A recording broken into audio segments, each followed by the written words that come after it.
of Snap are super straightforward if you haven't seen it before. There are 3 locations in the center of the field, and the goal is to have the most power in 2 of those 3 locations at the end of turn 6. Your cards have a mana cost in the top left and a power they add to that location in the top right. And play Agent 13 out here on the left and end the turn. Snap decks are singleton.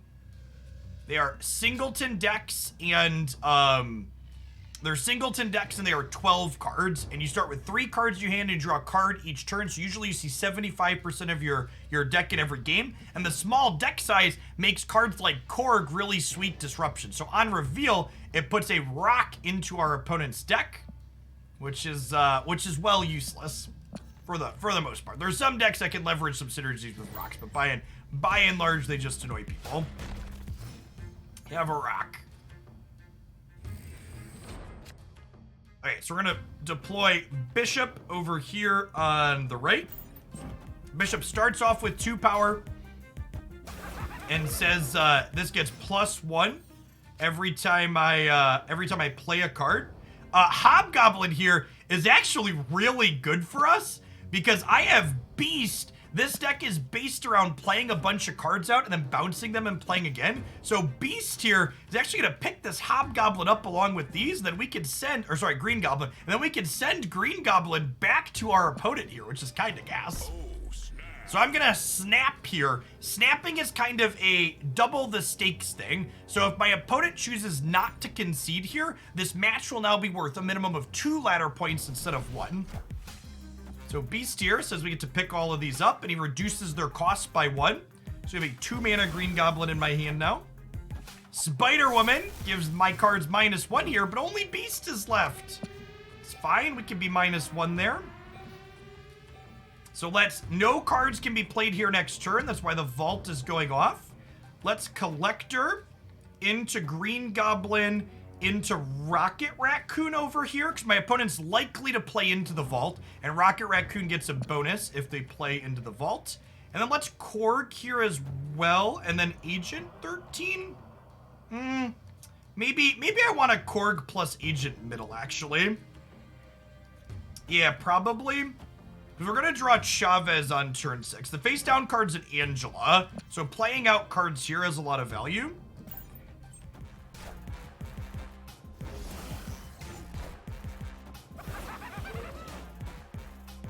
Dark Dimension works against me. Sure, it works against me for Korg this turn, but it still powers up Angela. And my opponent concedes once we send the Green Goblin back, and Rocket Raccoon flips up because they think they're losing here and they can't win the game.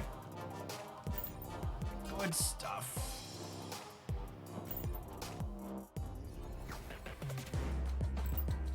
Yeah, one of the big things that I really enjoy about both Snap and Unite is the predictable game length. Knowing that I can queue up for a game of Marvel Snap and know that it's only going to last 5 minutes at most is great. Dark Dimension for a second game in a row is kind of annoying. This is kind of medium for our deck. We have a Koyo on 1. 1 mana, 1 power gives every card in our deck +1 power. So we'll play her out here so we can start collecting her bonus.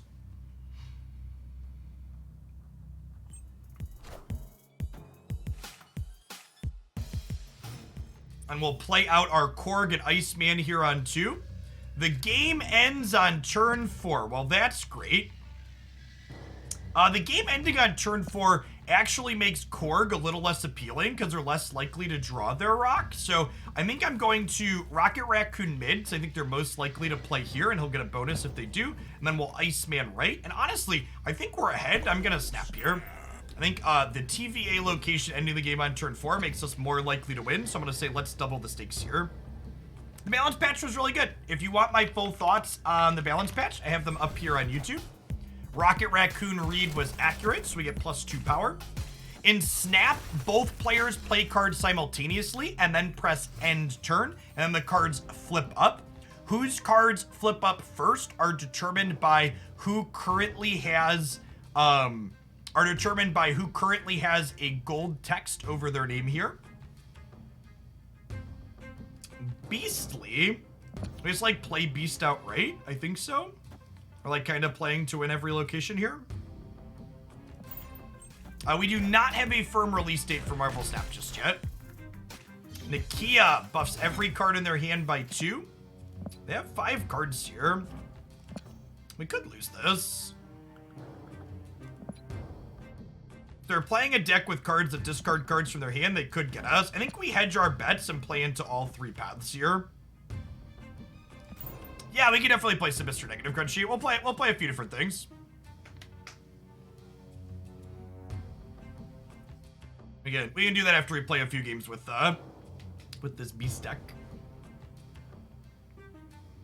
My opponent has Scarlet Witch here. We could get into trouble. Scarlet Witch is a card that changes a location, so they could take TVA off the table, meaning the turn 4 game end that I'm playing towards wouldn't happen. We probably lose if they have a way to change TVA to another location. Or I think we're in a pretty good spot to win here otherwise. Oof, looks like we're torched yet. They're playing Wasp. That's cute. Defeat.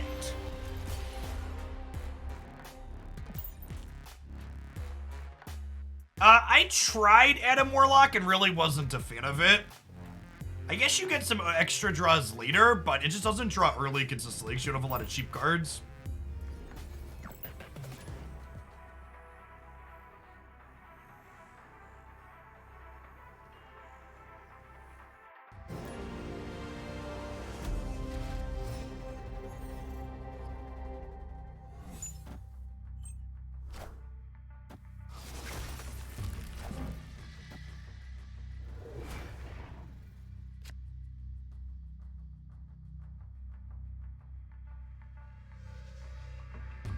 You can find a bunch of sweet deck lists up on my Snap YouTube channel, Carafe. I've been putting out content there for 5 days a week. I think we just Korgon one. Want to get that rock into their deck. Would really like to draw. We're looking to draw one of our payoffs here, Collector Angela Bishop, as a way to get them enabled with Beast. Collector especially is probably the best draw in our deck right now.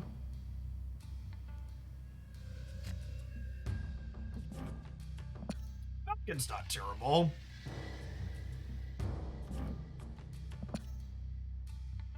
Wonder if we just beast this turn to pick these up so we could replay them next turn is probably the line. Because if we don't draw a payoff, then next turn we could go Iceman, Korg, Agent, and Falcon and just get a bunch of these triggers and then reset to do it again. I think the time investment needed to build a decent deck. About a week and a half worth of play.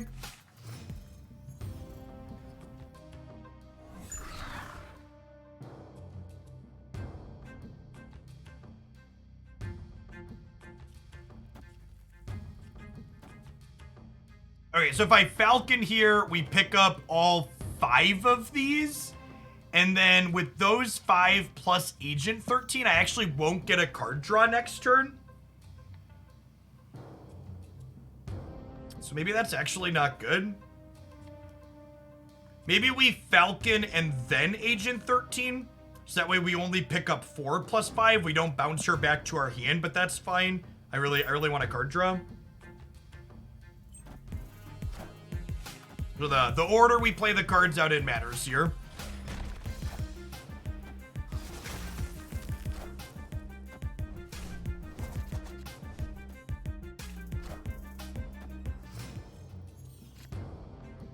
Okay, sweet. And there's a Bishop, who's a payoff for playing a bunch of cards out. That's why we're picking stuff up and putting it back down.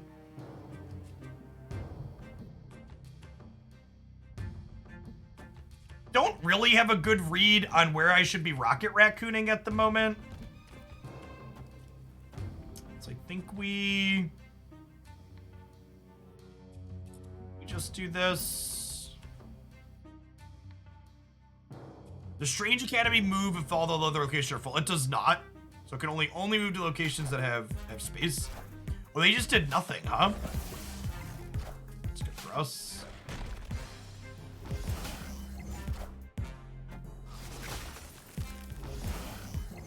I probably should have snapped going into this turn, honestly. Jessica Jones was a good generation. We'll fill her in here. And then we get to Chavez mid next turn.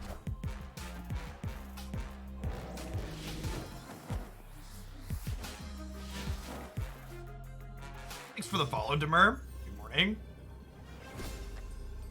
This card is a 6 mana, 10 power card that we always draw on turn 6 and not before. So we can know she's coming. Chavez has the fish bump out check, so she doesn't leave us hanging. She's here to show up. Wind, aid my hand.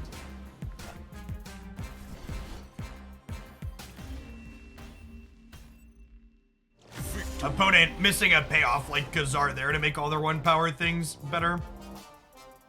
That is an adorable storm art. This IP really lends itself to a lot of awesome variants. Look at that. We get to level up the cosmetic on our card here to the infinity rank. Slides us up some collection levels here. Some credits and some boosters. So, when you level up cards, it simply increases the cosmetic on them. And when they hit this infinity rank, you can do what they call a split with the card, which gives us the same card with different artwork variations. In this case, the first one is a prismatic background. So we go ahead and swap in our prismatic variant here to let them know that our Nightcrawler is well played.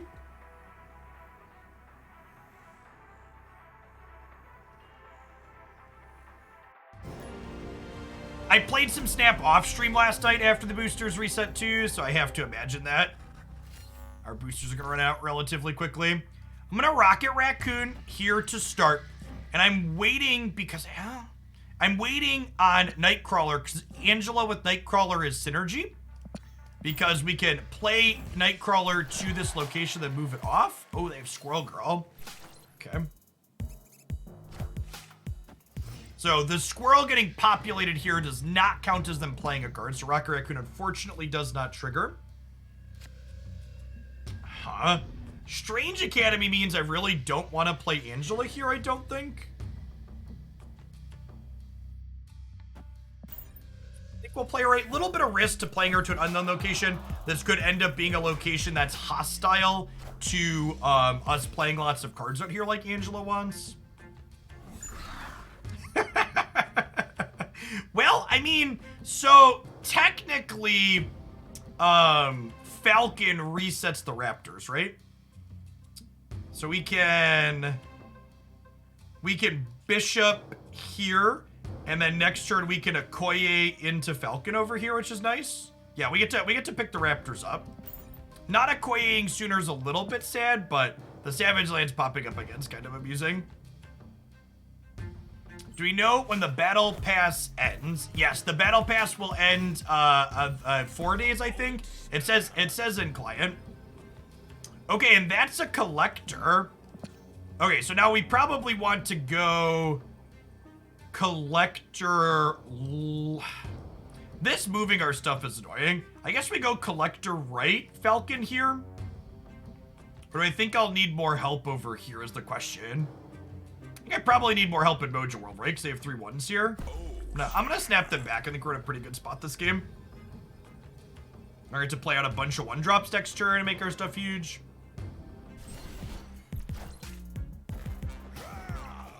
Okay, they have Khazar to make all their 1-drops bigger.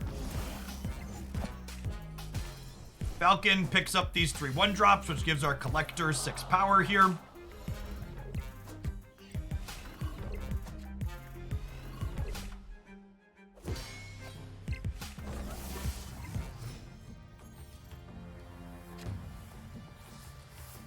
Agent 13's a nice pickup. It means that we'll get to make the collector bigger because it adds a random card to my hand. Nightcrawler into the Angela path means Angela's going to get to be made larger here. I'm going to Rocket Raccoon into Mojo Worlds here because I want the extra power if they play into here. And then we can just Raptor in the middle.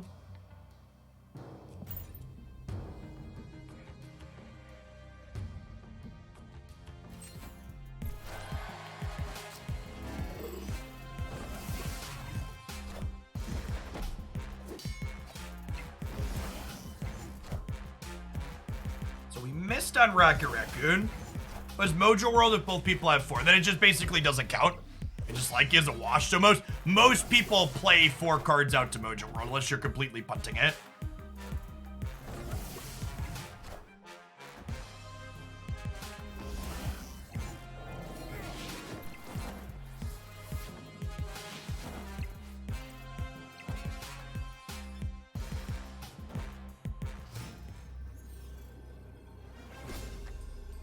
Okay, so they have 15 here in Mojo World. Their bishop can get up to 2 larger, so if we move Nightcrawler out and slide Chavez in, we should win here. This one only adds 11, but she triggers Angela again, getting her up to 9.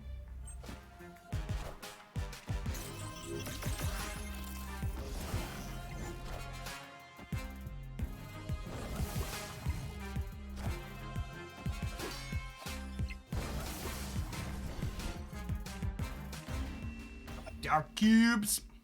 Victory. Mojo World is less about filling up and more about destroying something in it, like Electro Killmonger. Sometimes. It depends on your deck and it depends on what you're playing against.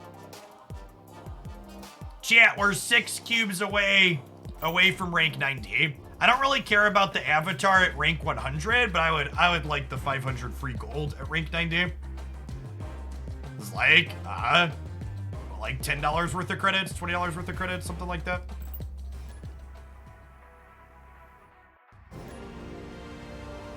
To set an incredibly low bar, the ladder rewards in Marvel Snap are better than the ladder rewards in Magic Arena. It's a bar we managed to clear. Much money is buying 1 to 2 good decks cost this game. So, the Marvel Snap is unique in that you actually can't just pay your way through it. You gotta put in the time. You get paid to accelerate your progress, but you actually can't just show up and slam your credit card down.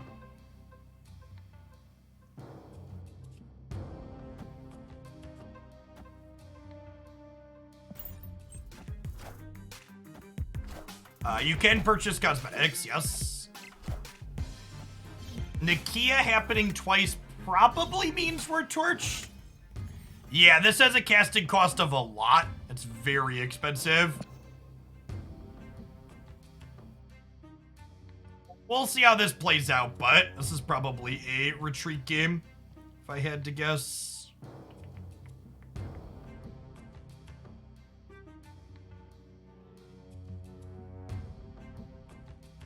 Yeah, I'm definitely not staying in if they snap this turn.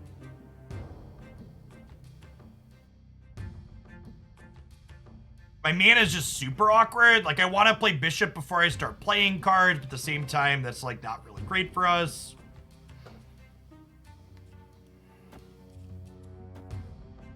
I think this is the play.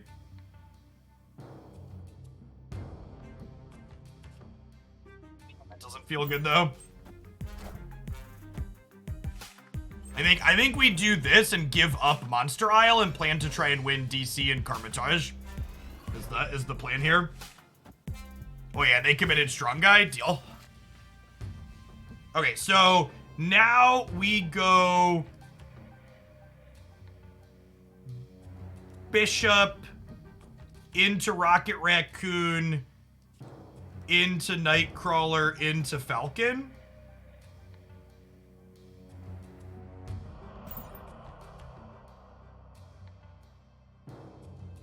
Rogue's a really solid pull 3 card. Rogue is on the list of cards I would like to open. So Angela's gonna go up to 9 power here. And our Collector's gonna go up to 10 power. And then next turn we'll be able to redeploy both Nightcrawler and Rocket Raccoon because they cost 0 plus America Chavez.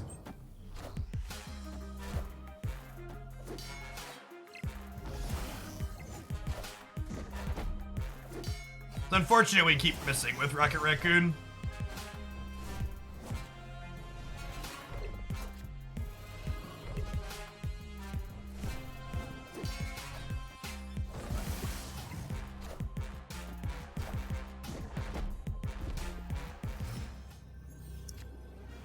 So, Nightcrawler actually makes this kind of complicated because that means they could realistically be playing into DC or Karmitage. They played Sunspot here, which makes this one more likely. I think this is our best chance to win. Opponent snapped. Maybe because Bishop is here, they play into Karmitage, though? This might be right. I'm gonna stay in. I'm gonna stay in and assume they play middle. We might lose anyways, even with guessing right here.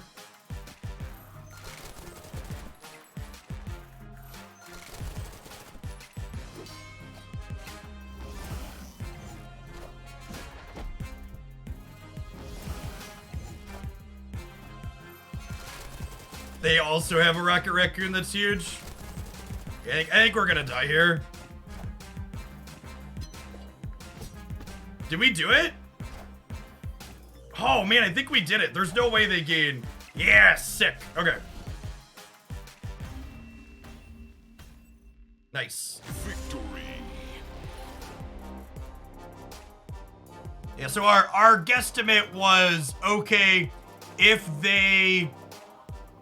they're playing, they're more likely to play into Taj because I'm on Collector and Bishop here. So then we played there and then these together. I was able to pull it out. Oh, sweet. All right, chat. We just need one little baby 2-cube victory to hit rank 90. Just a little couple of cubes. Couple of cubes. Season pass level 2. Clear all our red dots. You know, the rank is going to reset when the pass ends. Yes. Yeah, rank. The ranks are monthly along with the season pass being monthly. And then how much you go back down depends on how high you end up.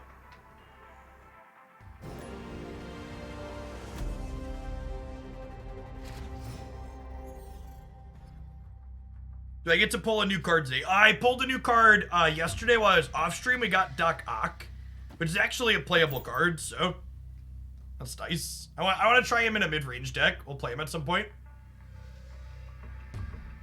Maybe I think we're gonna do. Crunchy asked if we could play some Mr. Negative, so we're gonna play some Mr. Negative after this, but we'll probably do some Domino mid-range after that.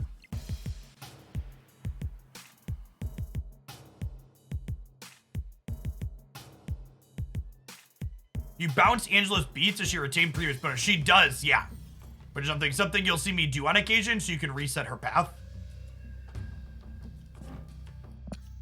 Well then.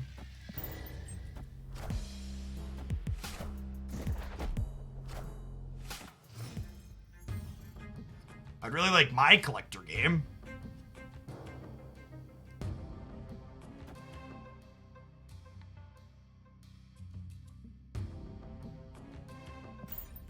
Hellfire Club is rough for our deck because we have a lot of ones, obviously.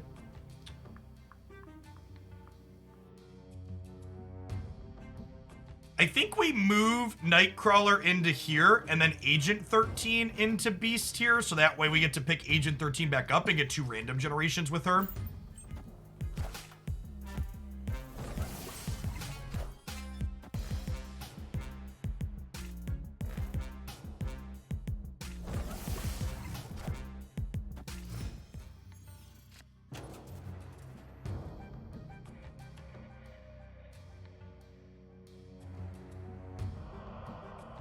Do I want to Angela into here?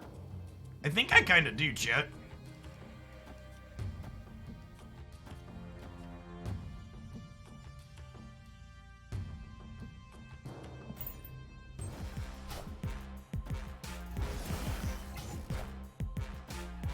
Here's hoping, Niv. I've been having a ton of fun with it too. Thanks for watching.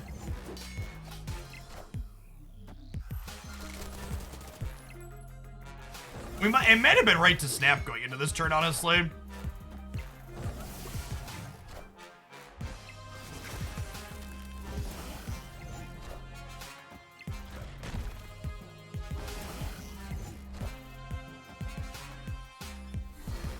Apocalypse is terrifying.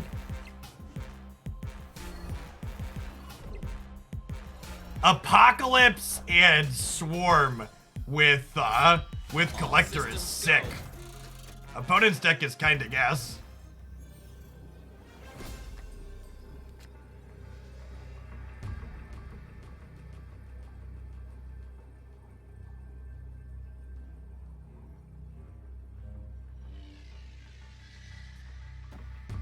Just Chavez mid?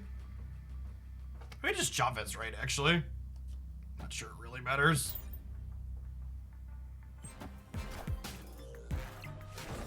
Please be a W. Please be a W. Yes! Rank 90! Victory. Did it, chat. We did it! Sick. That's what we wanted. And we get a Nightcrawler upgrade. Lovely. I want my gold. I don't really care about the Avatar cosmetic. I wanted the gold.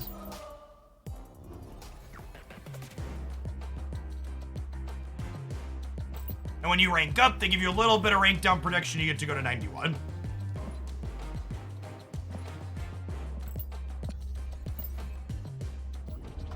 All right, let's play a different deck, huh? Mr. Negative for a little bit. You said you've been playing Adam Warlock in here? Yeah, I don't know that I have room for Warlock in my build. I'll stick to what we have for now. Definitely not a Dr. Octopus deck. Sorry, newest session. For anybody hanging out for Snap that's new, or if you just haven't seen this card before, this is one of the sweetest build-around cards in Snap. It swaps the power and cost of all cards in your deck when it comes into play. So it plays well with cards like Zola and White Tiger and Iron Man that have low powers and high costs for pretty big swings.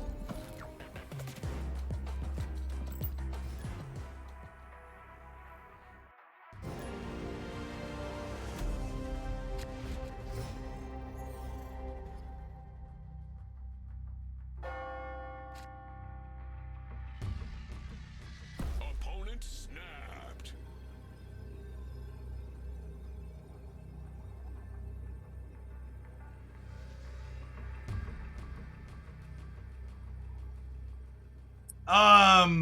My hand's actually really bad here, so if they're gonna snap on one, I think we concede, right?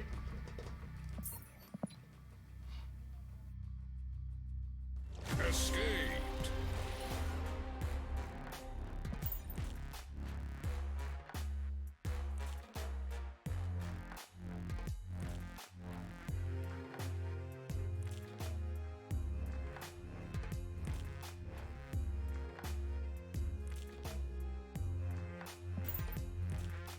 Is that actually Voxy? I haven't seen Voxy post or tweet or stream anything about Snap, so seems unlikely.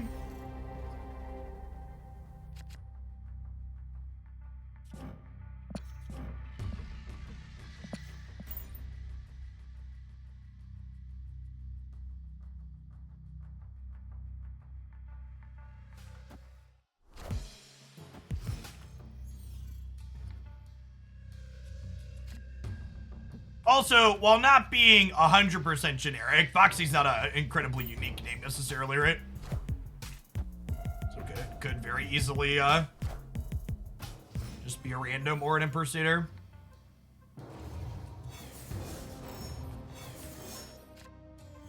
Oh, well that's kind of gas. I have 5 mana now. I guess, do I even want to use 5 mana? I kind of want to just Jubilee, right? So I don't want a White Tiger and end up putting a card into Superflow by mistake.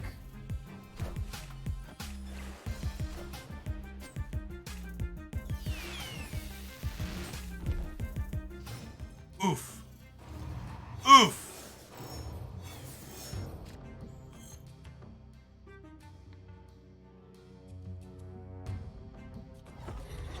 I'm just gonna... Oh, I have to play here next turn, so I guess I don't want to fill it. I guess we missed her negative, huh?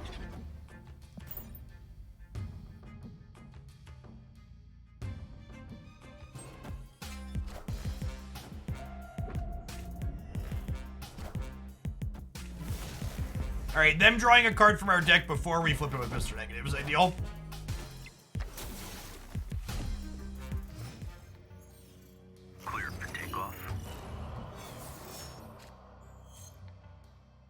Yes, yeah, if there's no open spot here, you just don't get to play for the turn.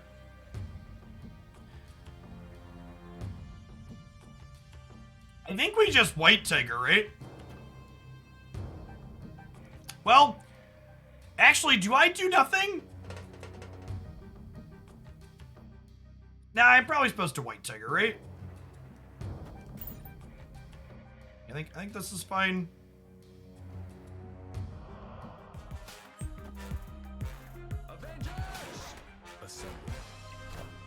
So, Crystal is a card that helps us find Mr. Negative more consistently, and by virtue of simply just conceding games where you don't draw your key card is also like a very real thing to do.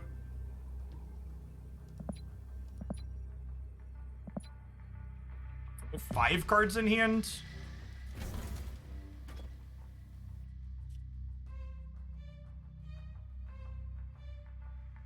It could be right to just play my 2 0 mana cards and then, like, let Sunspot soak up here.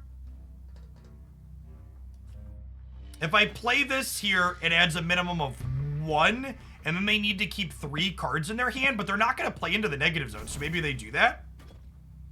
I think we do this and we stab. I think we're in a good spot to win this.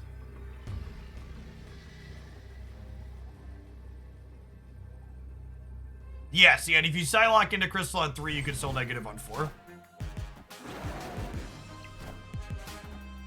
I think we actually win all 3 paths here, huh?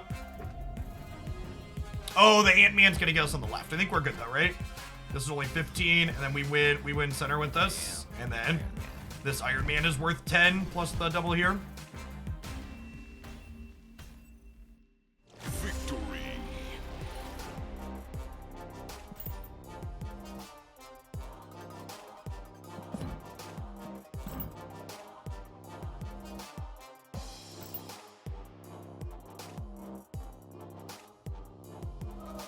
Yes, Magic would be very good in this deck. Magic is the card I want to open more than anything else in this game. It is my #1 pool 3 want. I really don't care for the pixel arts personally. I have a few of them and I don't use any of them. Not a huge fan.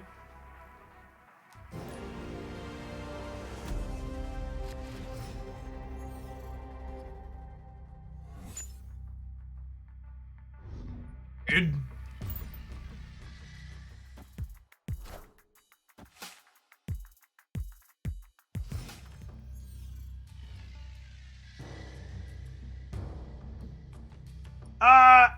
We might incidentally reach infinite this season, but I'm not gonna push too hard, especially with the booster limit being capped currently. So hitting 90 was my goal. I played off stream last night because I was trying to hit 90, and then we just cleared that this morning. So.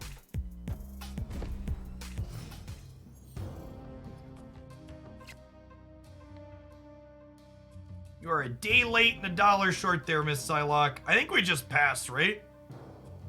Because spending 2 to get 2 extra power doesn't really do anything, right? I think we just let Sunspot absorb this.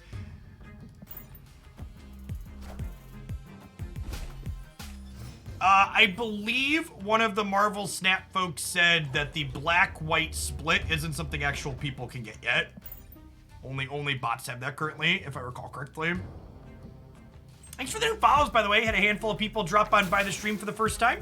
If you're new, welcome. My name is Jeff Hoagland. I stream full-time here on Twitch for the last few years. I do a lot of card games and strategy games, play a lot of Magic the Gathering. I've also been absolutely loving Snap since it released. Been playing it a ton. If you enjoy the vibe of the channel, make sure you tap that follow button and come back again sometime. I'm doing Snap 4 or 5 days a week here when I'm live. I also have a Snap dedicated YouTube channel with a bunch of great highlights there. I think this is a Iron Man into Crystal. And then we want to play Rock Out too, just so my opponent, we don't shuffle that back in. We want to try and hit some good cards with the Crystal here. Negative Iron Man is ludicrous. You are correct. Oh, you have a regular Iron Man? That's fucking adorable. I am Iron Man. All right, those were not really the cards we were looking for, Chip. These are not the droids we wanted. Oof. Oof. My opponent retreated. God bless. So, Odin is obviously super awkward when you hit him with Mr. Negative. However, it's pretty crucial to the deck as a whole because the games you win that don't involve Mr. Negative almost always involve Odin, because Odin's very good with things like White Tiger and Arnim Zola and Jubilee, which is nice.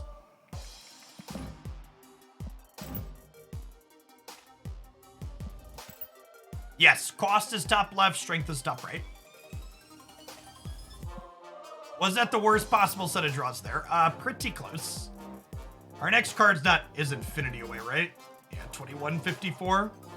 Probably won't get another new card until Sunday.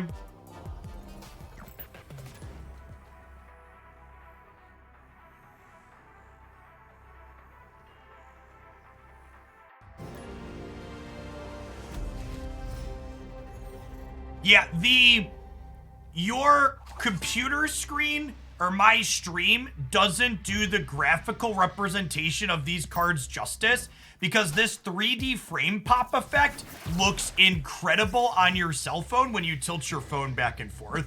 It's really gas. All right, turn 3, Mr. Negative, I think is a snap here.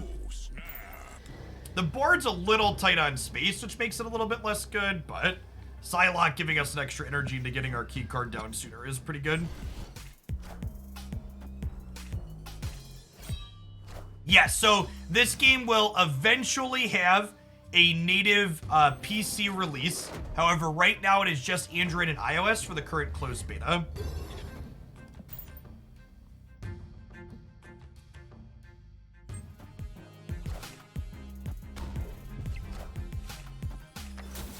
Yeah, Zola is definitely not looking particularly good here. There's an Iron Man. Okay, I mean, do we just like run back the Crystal line? Yeah, I think so, right? I am Iron Man.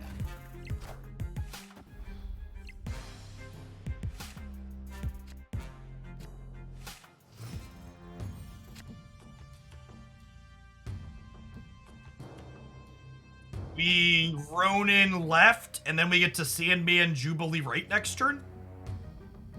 Definitely in a pretty solid spot here.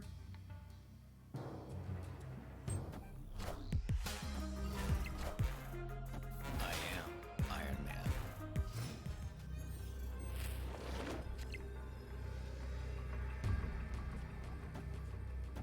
Well, that's technically one better, right?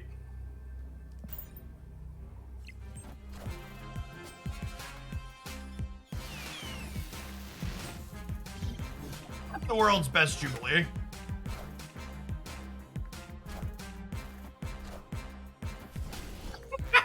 We won with 5. That's so good. Victory.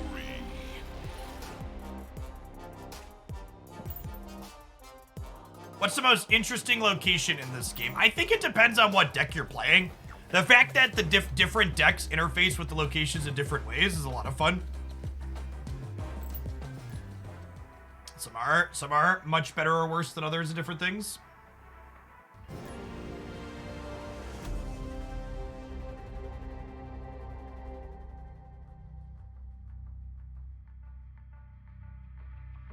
Location movement. In fact, I think I want to try, we're going to play a couple more games with this Mr. Negative deck, but I opened Quake as well. I think we're going to try her in the Disruptive deck that we're going to play second.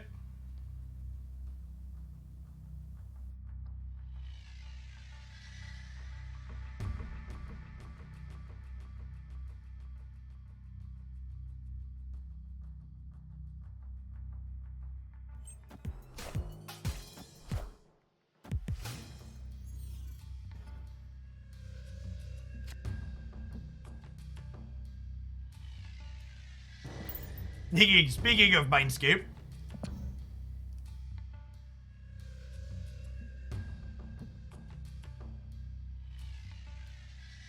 at this point, how much collection completion do I have? I don't know offhand. It takes approximately 2 months spending the maximum amount of money every day to complete the collection of this game. But the ratio at which you get those types of things don't work out the same, so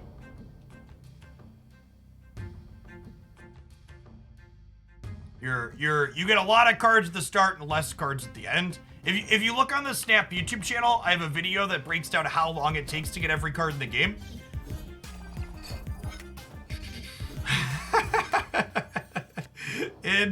Insert Spider-Man meme here.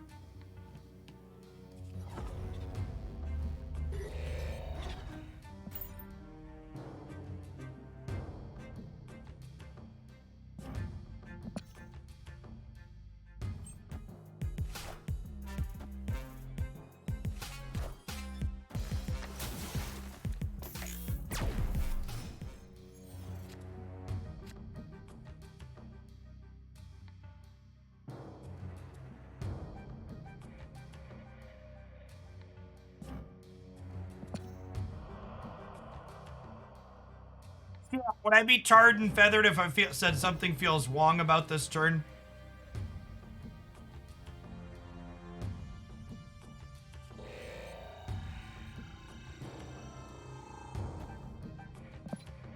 Do I want a Rowan or do I want a Sandman? I think I kind of want a Sandman. I can't really give them. They're gonna Odin mid, right? I think we're probably dead. I think we're probably dead here. Is the answer. They Mystique their Wong. So this is gonna happen like 4 times?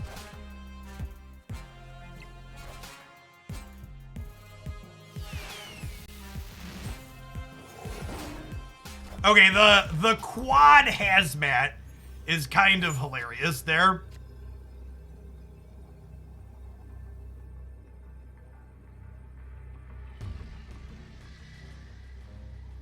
Oh my gosh, so they get to Odin give everything super negative if they want, but that's fine, right? We still win that game? Opponent snapped. My opponent snapped. Okay, so obviously we're playing Apocalypse here. Right? Are we? Actually, am I playing Apocalypse? What if we Arnim Zola? Just playing Apocalypse is better if they... Well, if they Odin... I guess I have so many cards in these locations we lose, right?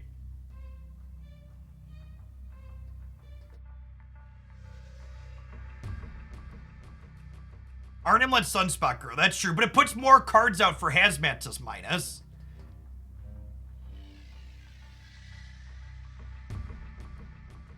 All right, chat, this is these are content cubes. I want to see the Odin with the Hazmat, the Wong, and the Mystique.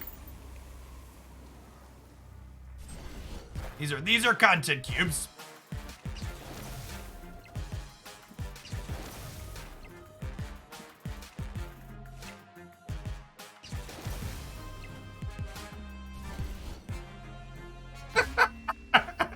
Wait, did we win?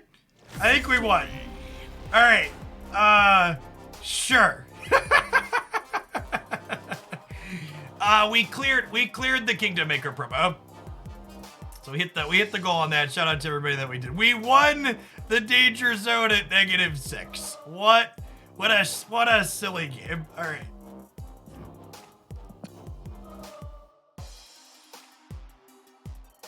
Stop not playing cards. Yep. Yeah, the Hazmat strategy is definitely better into the Swarm decks. Yeah, I think so, Bedell. And that's Gap in chat, the one we were playing against. Obviously much better against things that swarm the board.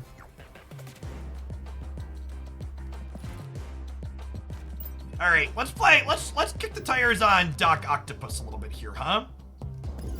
I'll try an updated take on the Domino mid-range deck. Some other disruptive elements here. Is Hazmat a good card? Maybe, depends on the format. It's good if your opponent has more cards in play than you.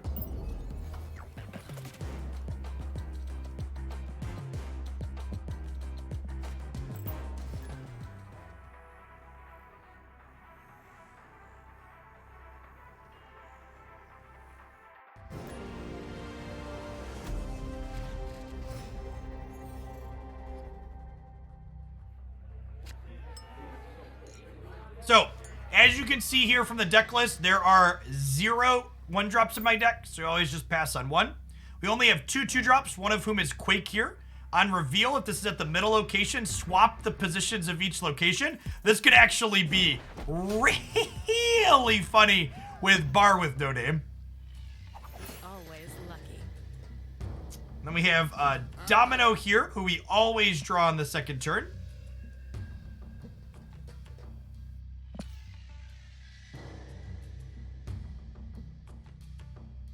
Do I want to play into the bar? I don't know that I do. Because wherever I play, the bar could end up there is a little scary. It kind of tips my hand. Let's go get a drink.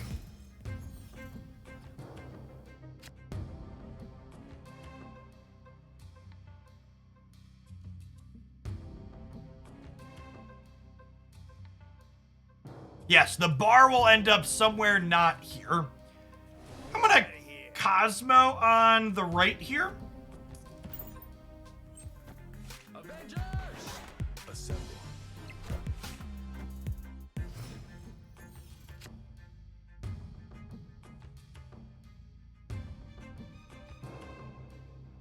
I'm pretty sure the monochrome means our opponent's about here. I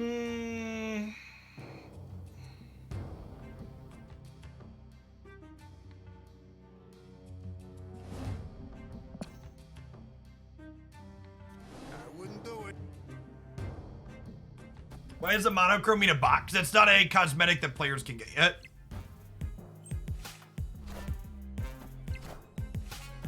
Also, they've also made a bunch of questionable decisions, like playing into the sewer system here. Assemble.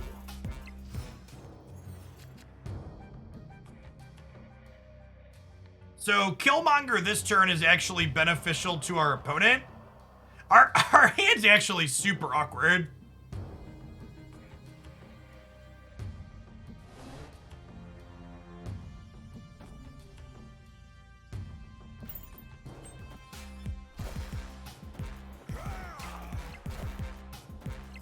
Wind, aid my hand. Okay, so I think the play here is Juggernaut left to kick anything they play here into the bar with no name, so we win there. And then we can Killmonger middle, right? And potentially win that as well. Well, I guess if they play anything else here, their Angela's gonna be big. Wrong place, buddy. We can just Killmonger left too for good measure.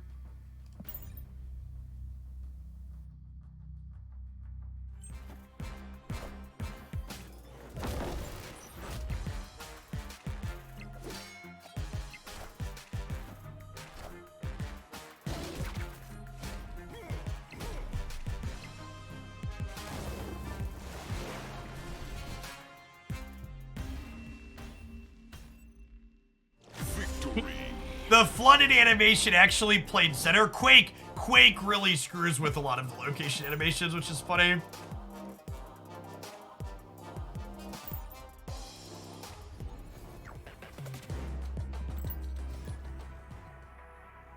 Because Quake shuffled the locations. So however they're tracking on the back end is bugged with when Quake shuffles them. It happens with the location that shuffles positions too. Again, no 1-drop, so just pass on 1.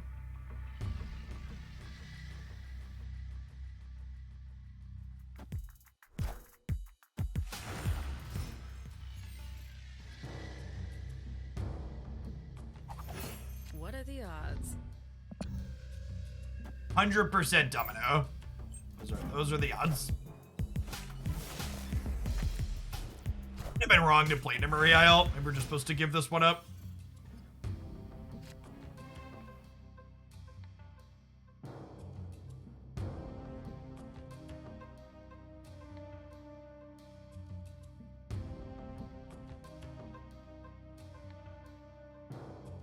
I don't have anything useful to do with Wave this turn.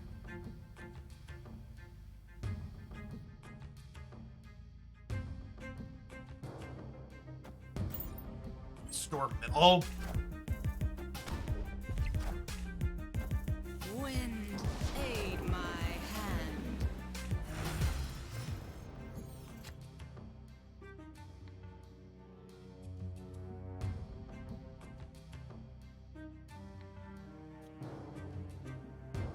Opponent snapped.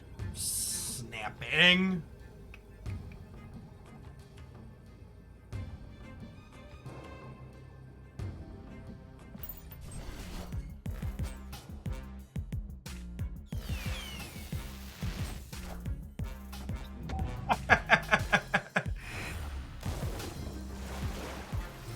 Deal.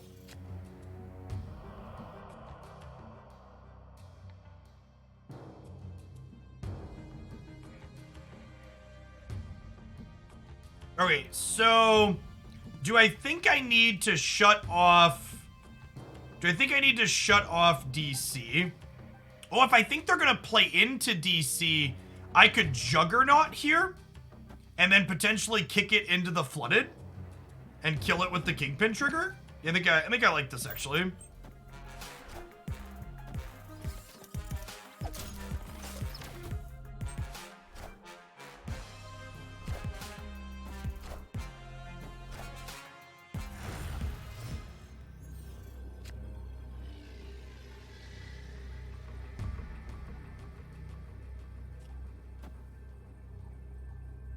I'm gonna stay in for 2 cubes. If they only play 1 card, we win. Obviously, if they play out multiple cards, we lose. But if they only play 1 card, we this is our Dr. Octopus, by the way, likely. Assume they grabbed it with Cable. Arrow says move all enemy cards played this turn to this location. So if they play 1 6-drop over here, and I assume they're a Chavez deck with Jubilee, we get to pull Chavez into Isle, and then we win center and right. I think this is likely enough a win that we stay in for 2 more cubes. What happened there? Dr. Octopus pulled cards from our hand into play here. Damn.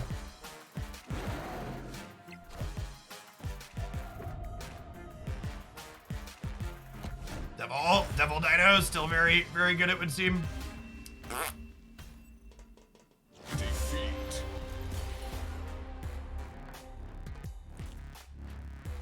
You're not sure what it means when you snap. It doubles the stakes for playing for. So this game was worth 4 cubes because my opponent snapped at one point. So I lost 4 ladder points instead of losing 1 through 8.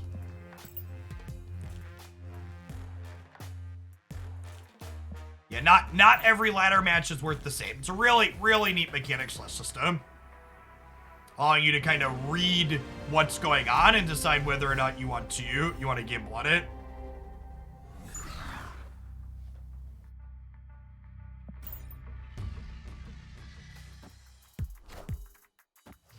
Yeah, the Doc Ock cards flipping before ours was real brutal. They discarded their Hela, God bless. Right on time.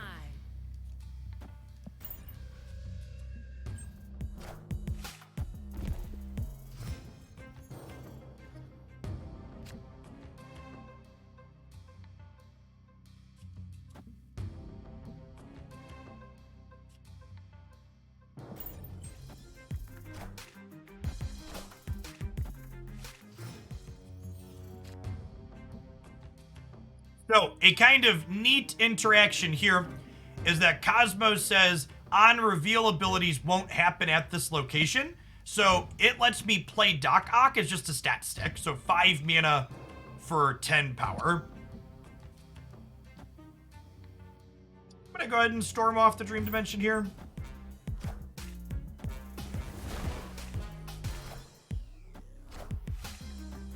Wind, aid my hand.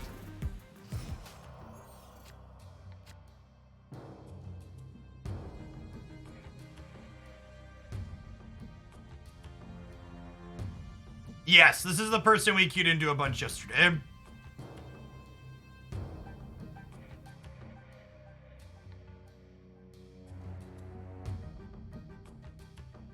What if we Doc Ock left here?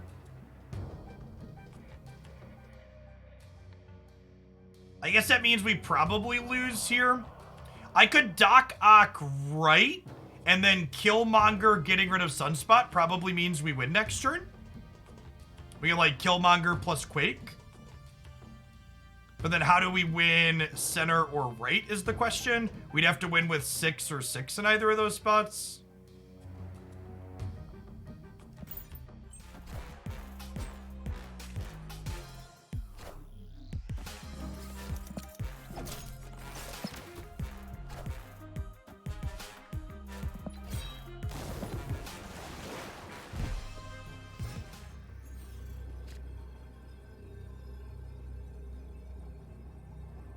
Oh shoot, does that mean we actually lose despite that? That's 7-13 here. We're only on 12. Some slops on both sides.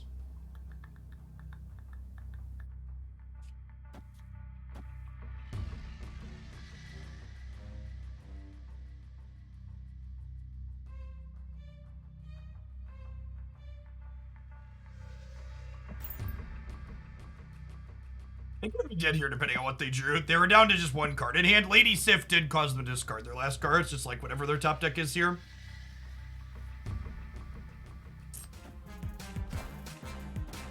Oh, they're playing Chavez in their Jubilee deck. Duh. Yeah, it was a bad call. It was one more cube, so whatever.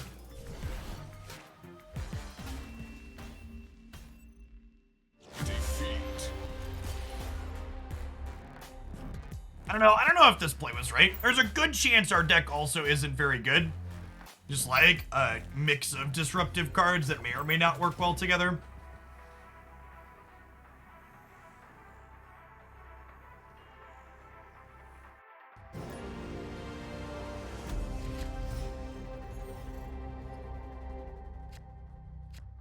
Which costs 1 less, sure.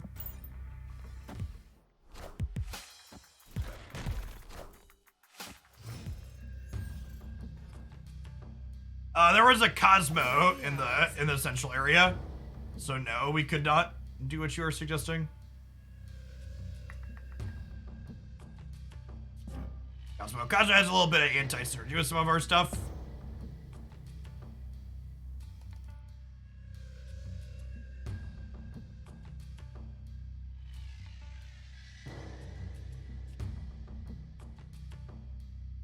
Dr. Octopus represents everything that I think is awesome and sweet about card games.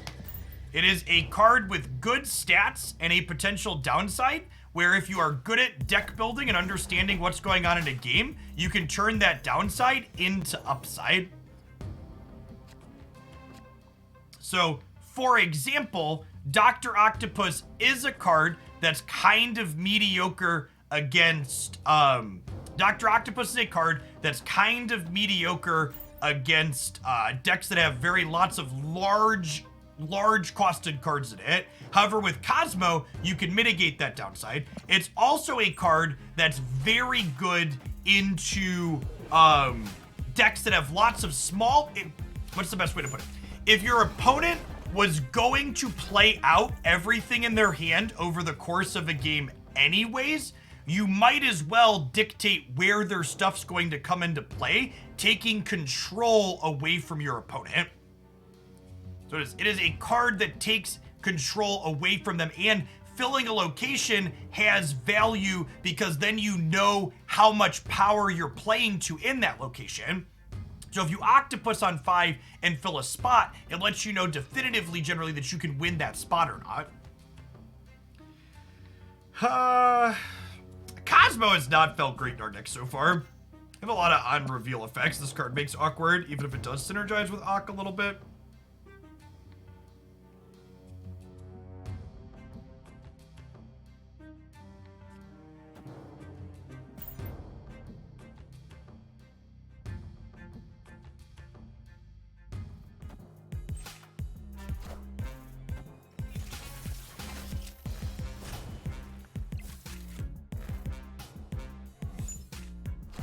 Them Hulkbustering onto Nightcrawler is actually, like, really good for us here with Killmonger, right?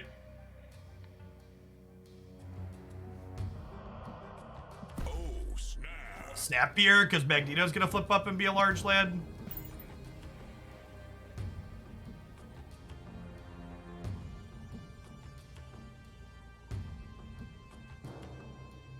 A quick Google search will allow you to play in the Snap Beta right now. However, if you don't want to sideload, you need to wait.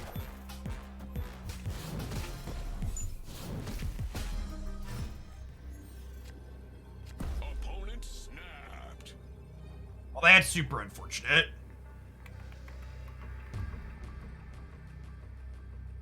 I guess with Doc Ock, we're probably still okay, right? Like Octopus plus Killmonger. Play for 8 here.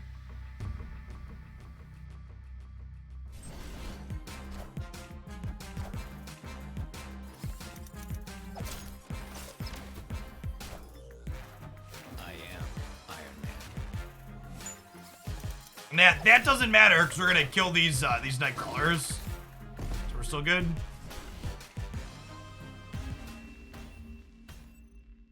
Victory.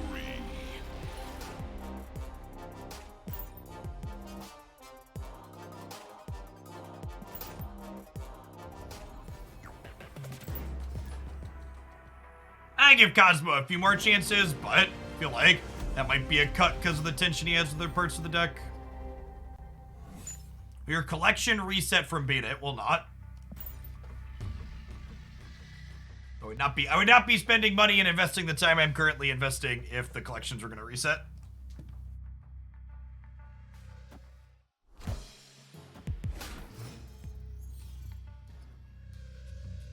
Right on time. Ebony Maw. You can't play cards here. Sure.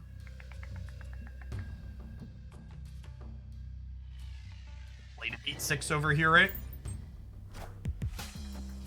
No play on 2. Huh?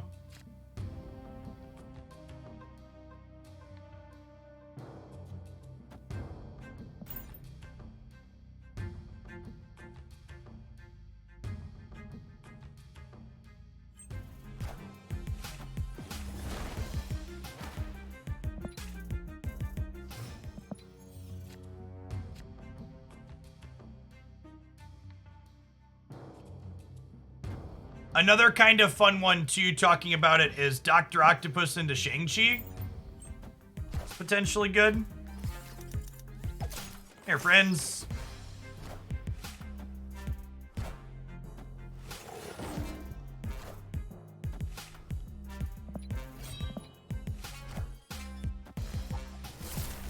People playing cards that discard cards from their hand, also pretty good with Dr. Octopus.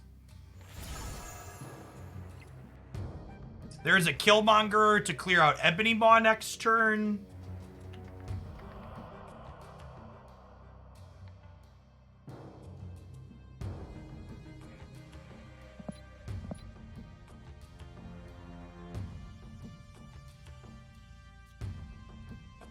Neither mid. Is that fine? That might be fine. I'll pull Spider-Woman over.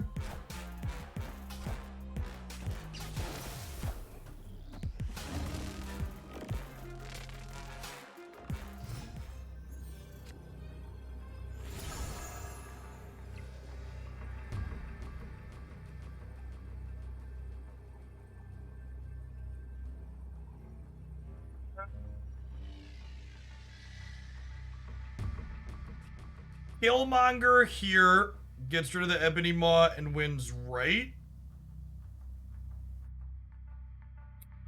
And then they can't play anything expensive here because of Goose. So we play this and hope that they don't have something like Hellcow, I think.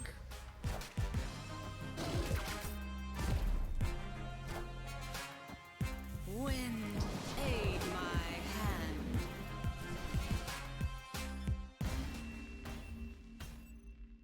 Victory.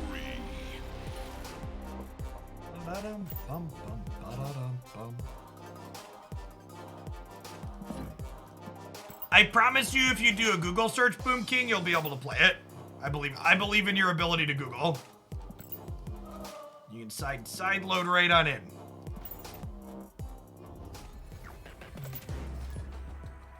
We have an okay run over the weekend. We're gonna be streaming Saturday and Sunday because I'm off. I'm gonna be off on Monday. We might hit Infinite.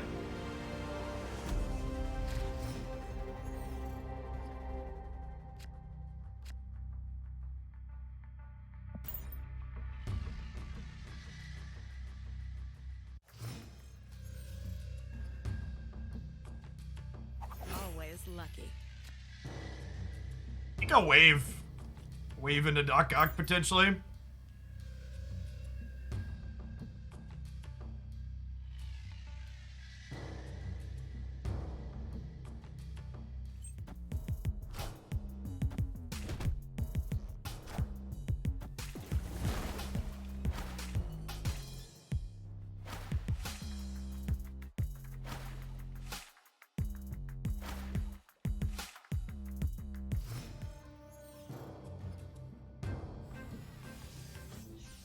I think Dr. Octopus is a super playable card, shit.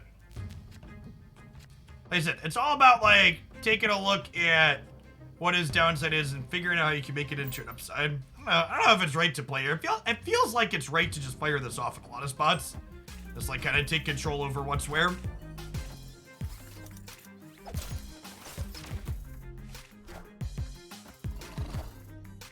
I am Iron Man. Avengers! Assemble.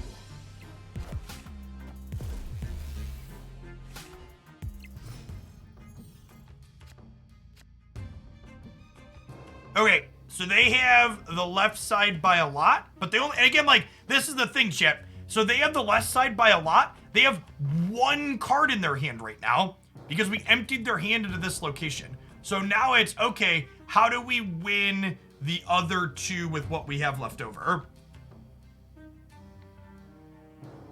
Shang-Chi's probably important for that. Yeah, so we put, and honestly, so, and this is probably my mistake. I'm still learning how to play this card. I probably should have octopused into not my wave path, so that way I already had wave's power in whatever location we were filling. So it was a mistake to play octopus left. I should have played it right into the Tinkerer's Workshop. Let's see if we can win in spite of that.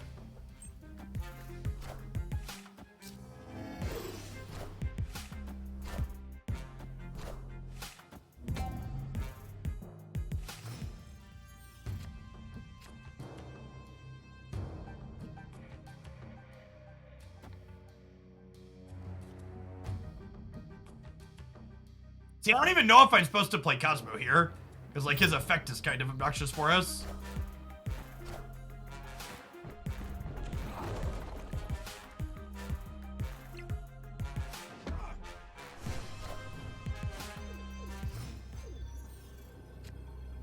Opponent snapped.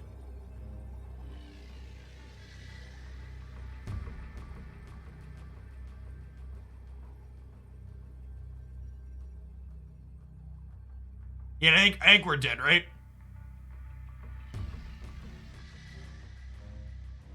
Yeah. Even without Cosmo, we're dead here, right? If and it's honestly as small as if I was +3 power in one of these locations, we might have a shot. Magnus Wright pulls Mr. Fantastic over, which still leaves this adjacent power +2. No, Claws of 5. He pulls 3s and 4s, chat. So he would pull Captain America and Mr. Fantastic.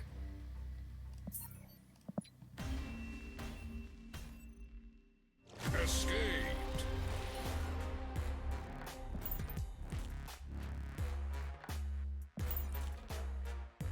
Alright, I'm not ready to rate my boys off just yet. Let's try another, huh? Get out for 1 cube. Call that a 1 cube learning experience, huh? All about the education. Okay.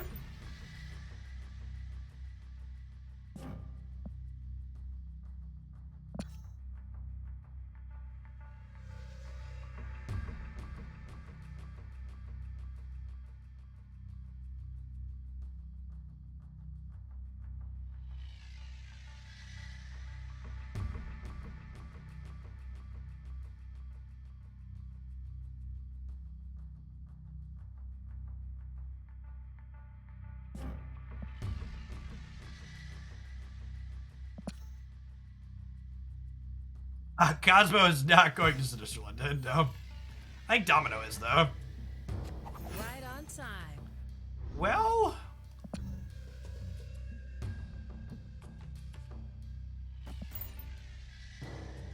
Oh, we'll see. This might be a game where we try and shuffle Quake into another location. Opponent retreated. Sure. Look at that. There's our cube back chip.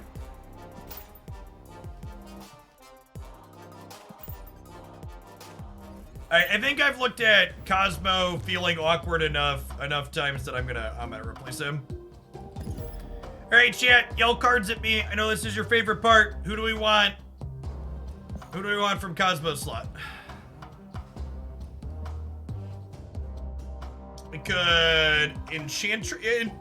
I was just about to say Enchantress. Is fine. Quinjet. I don't think we need Scarlet Witch. We have Storm for location management.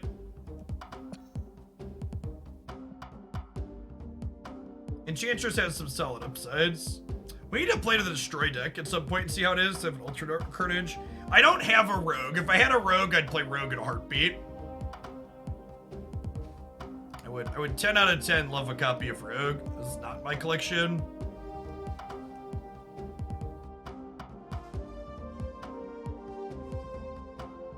So, with the Destroy deck getting nerfed, Armor is largely playable as a card that protects you from Shang-Chi, and my deck's not really that scared of Shang-Chi.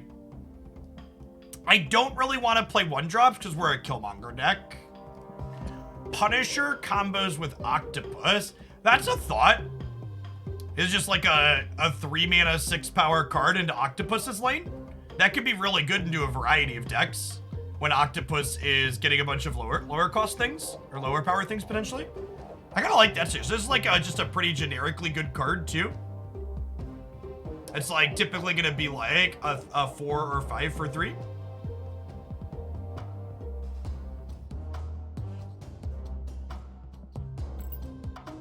Mojo can combo with Oct as well. What's Mojo? Oh, yeah, that's true. I don't know. I think this deck's not super likely to fill a location ourselves.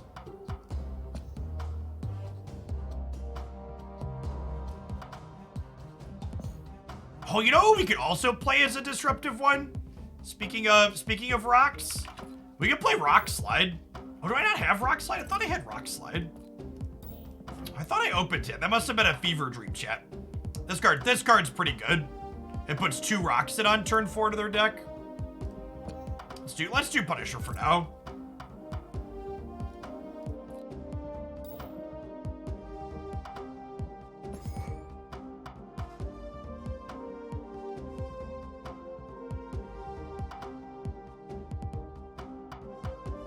Playing hard into winning the Oct lane seems risky. I mean, does playing one card that's a generically good card on its own playing hard into something? I would disagree with your assessment that putting a Punisher in my deck that's going to be a 4, 5, or 6 power thing in a lot of games anyways as playing hard. It's not like it's a terrible card, right?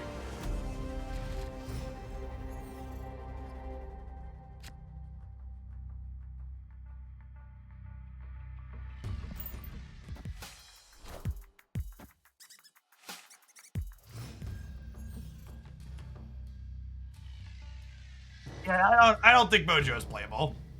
Mojo, I would agree with that assessment. Mojo is we're playing hard into this, and we don't want to do that.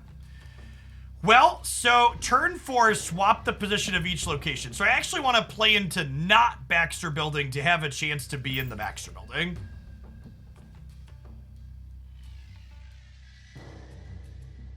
Things are about to shuffle around.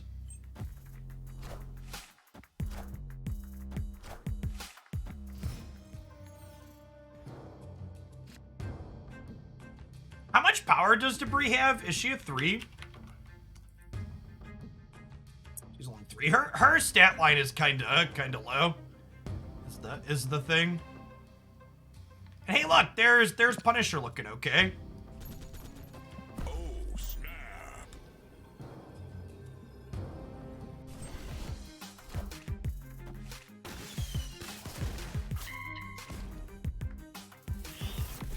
Oh, sure.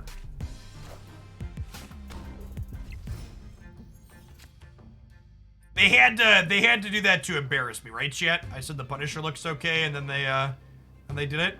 Okay, so we have Kingpin into Arrow, and I think they're least likely to play into a non-Baxter Building path next turn. So I'm gonna play this into Baxter Building, so it's gonna end up somewhere else, and then we'll Arrow here on 5, killing anything that they play that turn, most likely.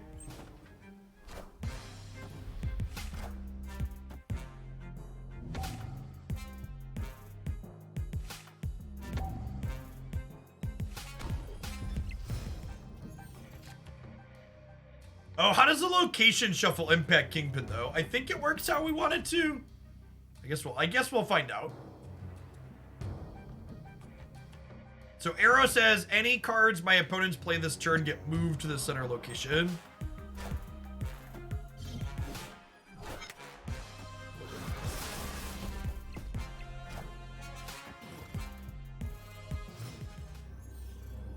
Okay, noted for the future that Kingpin shuffles that.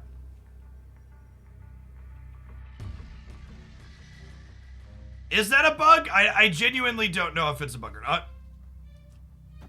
Feels like it might be working outside it. I'm gonna Juggernaut plus Killmonger here. Actually, I only need Juggernaut, right? Because we're gonna have 10 and they only have 9. So we can Killmonger to the right to edge some power into this location. Because we're gonna be winning center potentially off of the Baxter Building flipping. And the Killmonger here.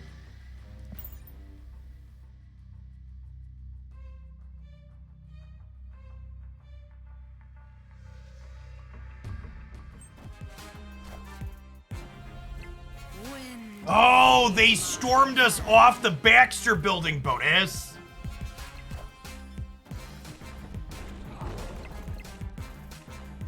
Okay, this actually just works out perfect though, because they both got Juggernaut in mid. Victory. Okay, that worked out. This card's great. I love Juggernaut. He's one of my favorite disruptive elements in the game for sure.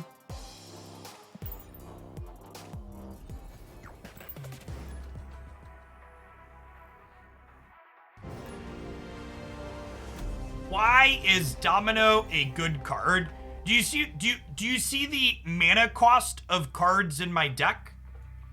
Is basically the answer to why Domino is a reasonable card. So my deck has a lot of incredibly expensive cards in it, and normally you need to dedicate a lot of slots to having enough 2s and 3s, 1s and 2s in your deck to have early plays. Domino lets me dedicate a single slot to having 2s and 3s in my deck. I think we actually snap on the Sunspot with the Killmonger in my hand.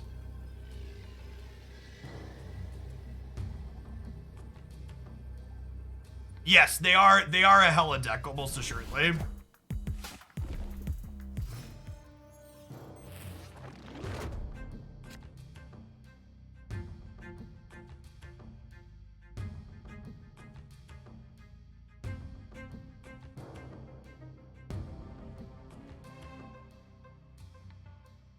Okay, Doc Ock on Sinister London's gonna be hella funny. Do I want double Killmonger? Probably just for the extra power.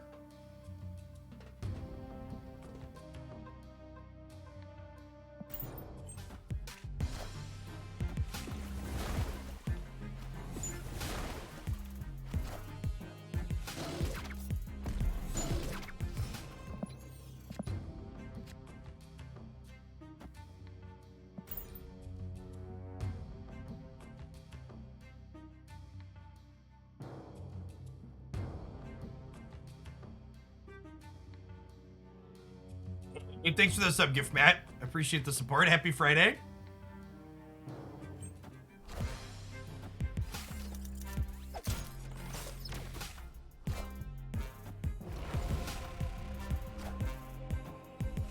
Hey, look, chat. It's a Hela that came into play early, and it was in the wrong order.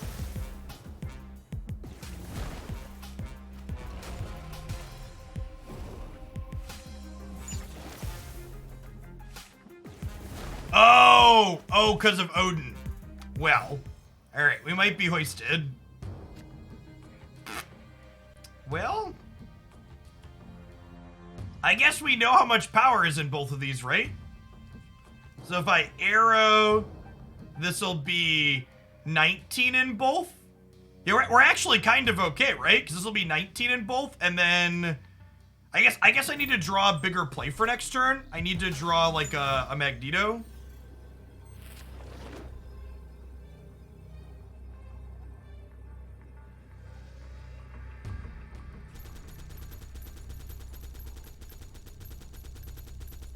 Okay.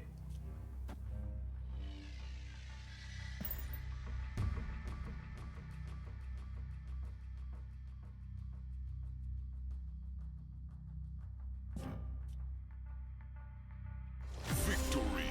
Again, like, that's so, man, thank you for the second one. Yeah, like, that, like, are we sold on Dr. Octopus being a playable card yet? Like, there's so much power in dictating your opponent's sequencing in this game. Just so much, and being like, you know that careful strategy you're planning out? Put it right there in a random order.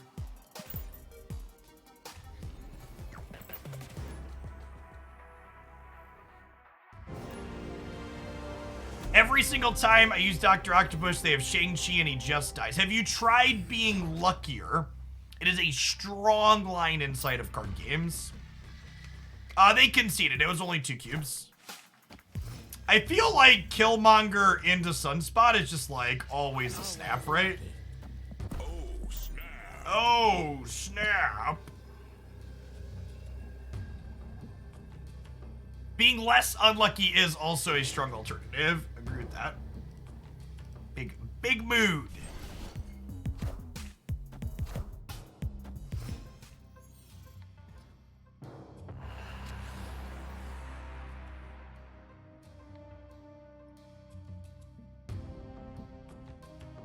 Okay.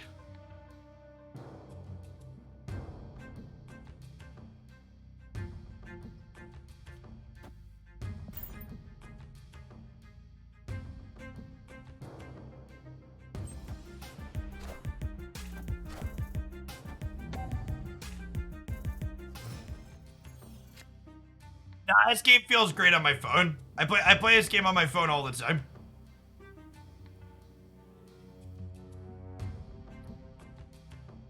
Huh. So with Storm drawn, I think I want to actually Storm here this turn, and then we'll Juggernaut here next turn. Wind. Oh, we would have gotten him if we would have Juggernauted here. Sad. Never mind. Oh no, we would have flipped first, right? So it would have been okay.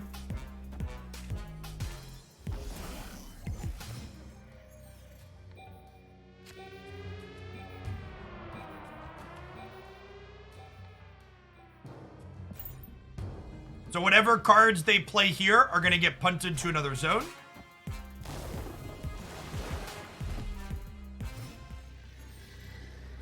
Oh, no. Oh, we're torched, shit. We're torched because they have Cosmo.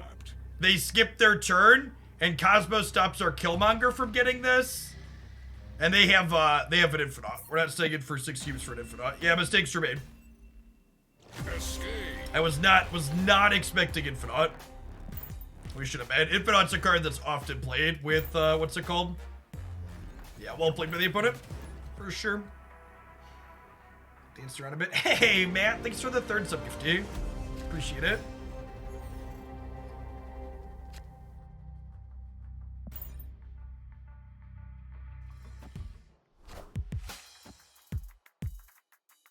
The vault had closed, so we could not play into that location.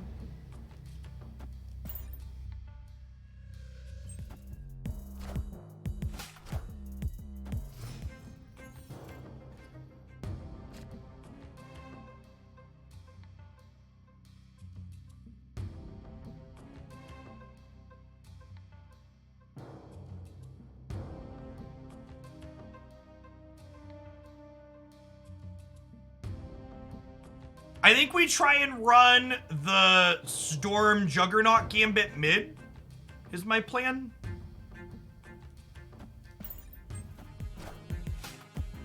Wind, aid my hand.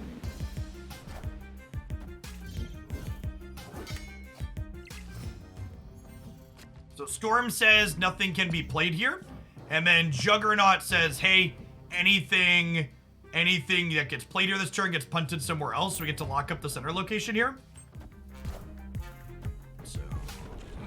So long.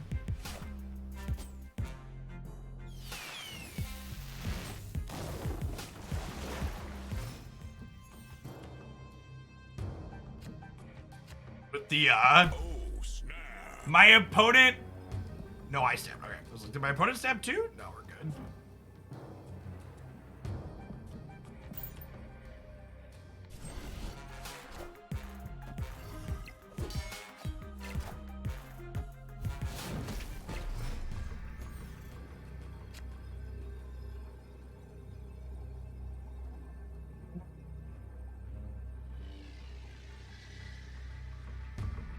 So, Typhoid Mary is an interesting one because she costs 4 and Magneto would pull her left on us. So Magneto's text is a little bit awkward here.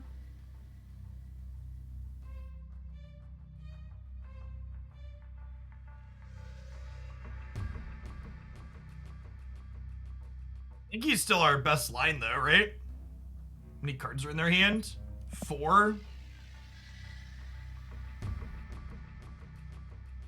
We know they don't have Chavez, though. It could be right to just, like, Kingpin plus Quake and go to 13 here. They had Nakia and Okoyo this game, though, which sucks.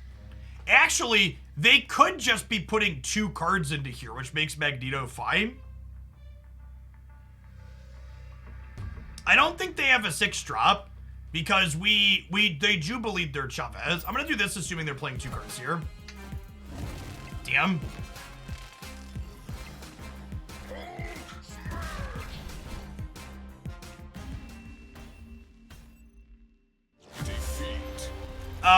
It is, oh, yeah, we actually lost the coin flip.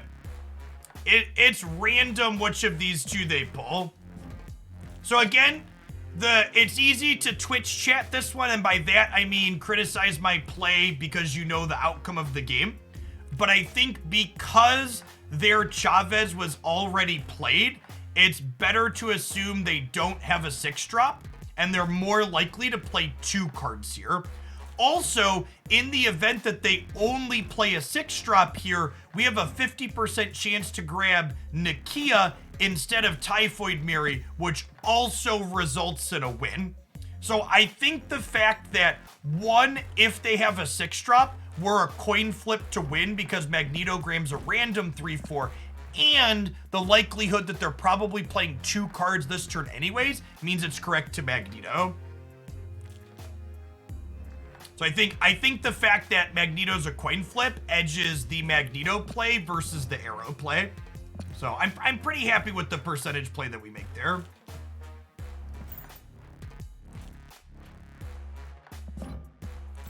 Blue Dr. Octopus, lovely. Some Namor boosters we won't use anytime soon, so. Hey, Z-Man, thanks for the 35 months, welcome back.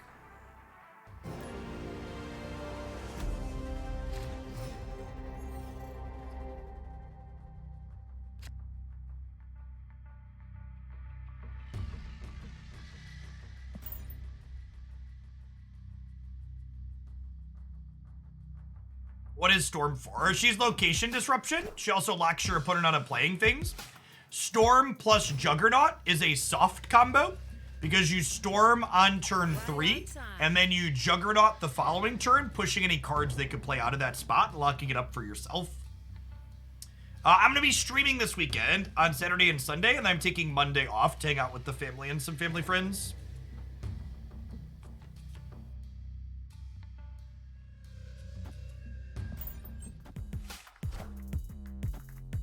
Yeah, archetypes don't necessarily translate directly to this game like they do in Magic a lot of the time, but the big thing I kind of quantify as a mid-range deck in this game is just like individual quality cards that aren't like explicit synergies with each other and tend to have good rates.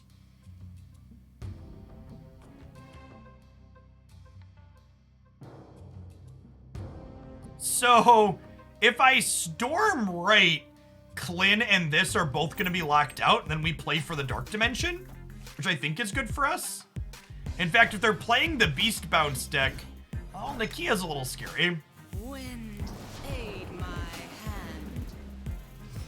Okay, so both of these locations, this is the last turn you can play in either of them. We'll play our highest power thing here.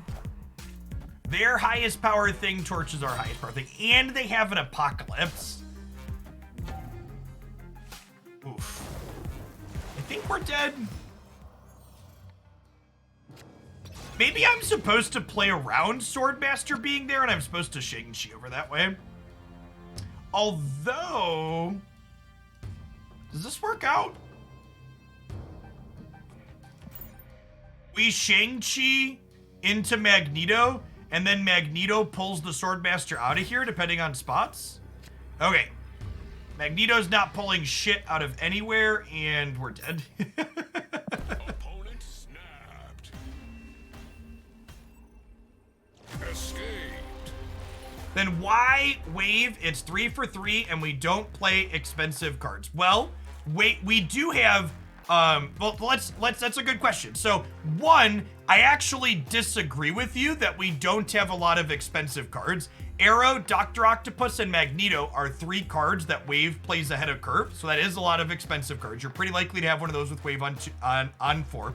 And 2, Wave is a really good disruptive card against things like the Sarah deck and other things that are looking to spew their hands on the final turn. A turn 5 Wave, making your opponent only able to play 1 card on turn 6, is game winning in a lot of matchups. So I just disagree with both your points. 1, there's things that we can disrupt meaningfully with her when you play her on turns 4 and 5. And 2, she does accelerate us into a number of cards in her deck.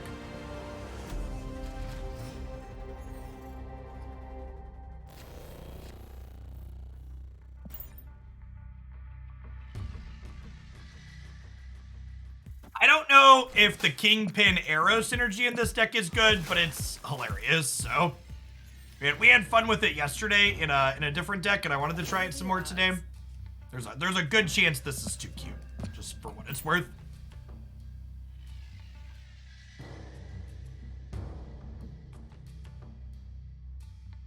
Theoretically, Kingpin on 4 and then Arrow on 5 and kind of wipe out your opponent's turn.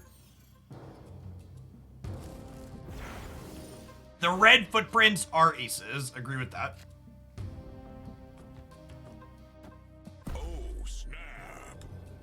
Not the one I want. I want Killmonger to clean up their 1-drops. Is that even more 1-drops? Lovely. Angela into Danger Room is certainly a decision. Let's try and run the Kingpin Arrow gambit here, huh?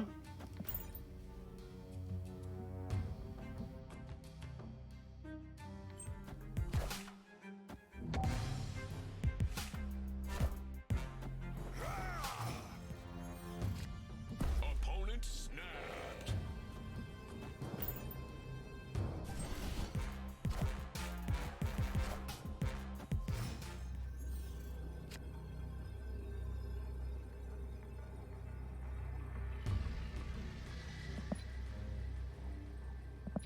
They have cards in their hand.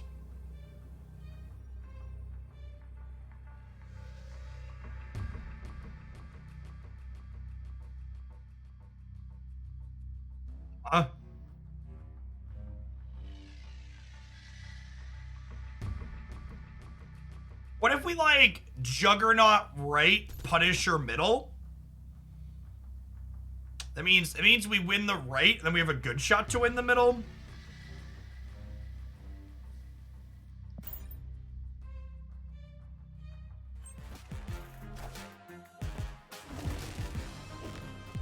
All right, so now we need Magneto to go left 50-50. We're so bad at coin flips today, chat. We're so bad at coin flips today. Defeat. We knew they had a Magneto there, I guess, because of the White Queen. No, he moved center. Stop it. You know that. All right, let's do one more. And then, honestly, that last game probably shows why Kingpin plus Arrow is too cute. If people just play into the Kingpin path, they don't get got by the Arrow. So it's probably not good enough. Kingpin might be good enough with Magneto.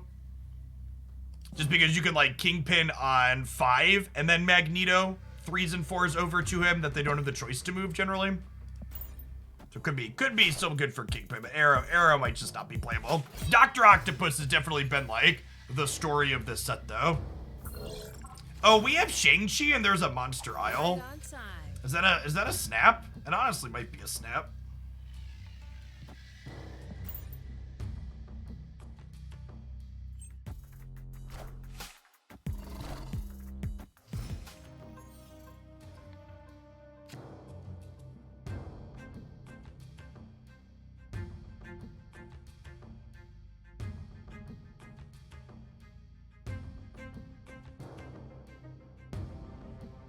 Do we try the Kingpin Arrow Gambit one more time, chat? What are the odds it doesn't pay off? It doesn't pay off.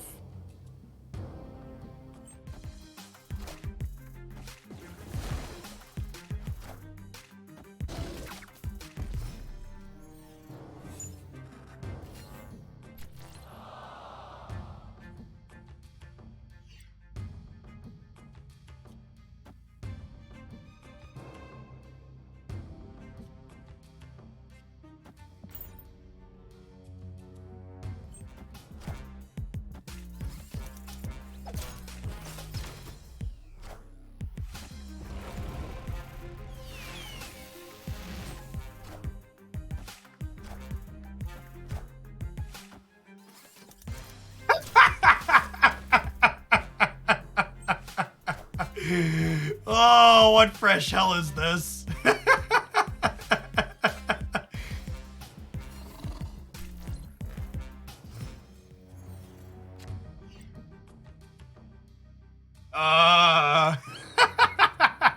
Okay, that's pretty funny. I think we're dead, right? I guess Shang-Chi here on the last turn. We can't win over here either though, right?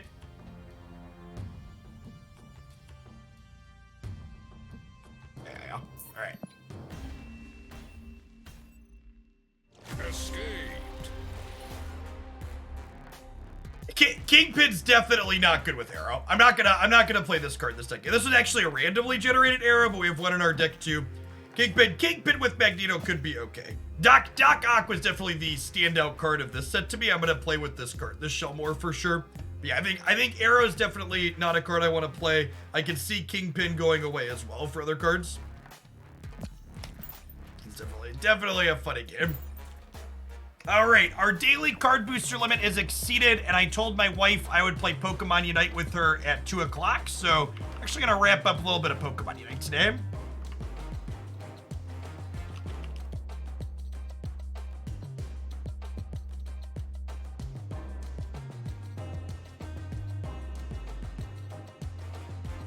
Yeah, let's get flipped over to that, huh?